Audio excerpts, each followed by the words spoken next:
தெனாலிராமன் கதைகள் 181. 2 ஓநாய்கள்.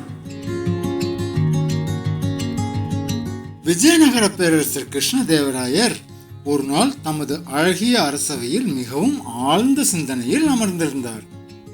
அவரது முகத்தில் ஏதோ ஒரு பெரிய குழப்பம் குடிகொண்டிருந்தது. அவையில் உள்ள சில அமைச்சர்கள் மக்களிடம் மிகவும் நல்லவர்களாகவும் நேர்மையாகவும் நடந்து கொள்வதையும், மற்றும் சில அமைச்சர்கள் கடுமையான சுயநலத்துடனும் வஞ்சக எண்ணத்துடனும் இருப்பதை எண்ணி அவருக்கு பெரும் குழப்பம் ஏற்பட்டது. உடனே அவர் தனது ஆஸ்தான விகடகவியும் சிறந்த அறிவாளியுமான தெனாலிராமனை தன் அருகே அழைத்தார். ராமா, மனிதர்களின் மனதில் ஏன் இத்தனை மாறுபாடுகளும் முரண்பாடுகளும் காணப்படுகின்றன? சிலர் எப்போதும் நன்மையே செய்கிறார்கள், சிலர் எப்போதும் தீமையே நாடுகிறார்கள்.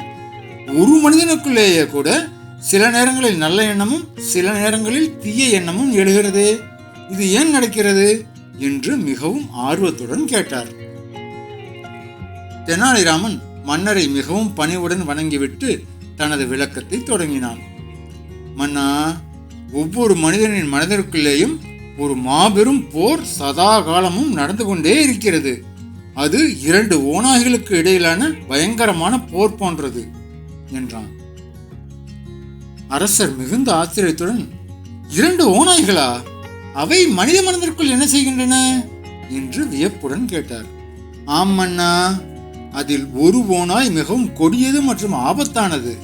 அது கோபம், பொறாமை, பேராசை, அகங்காரம், வஞ்சகம் ஆகியவற்றை மட்டுமே தன்னுள் கொண்டது. மற்றொரு ஓநாய் மிகவும் சாந்தமானது மற்றும் நன்மையானது.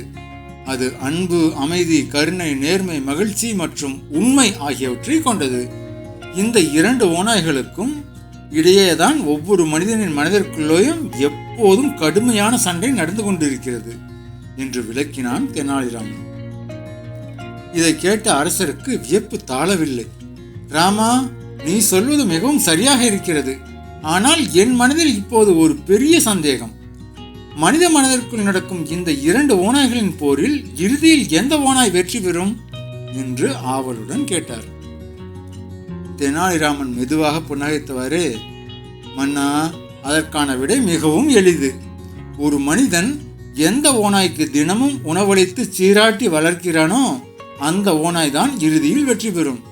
நல்ல எண்ணங்களுக்கு மதிப்பளிப்பவன் நல்லவனாகவும் தீய எண்ணங்களுக்கு இடம் கொடுப்பவன் தீயவனாகவும் மாறுகிறான்.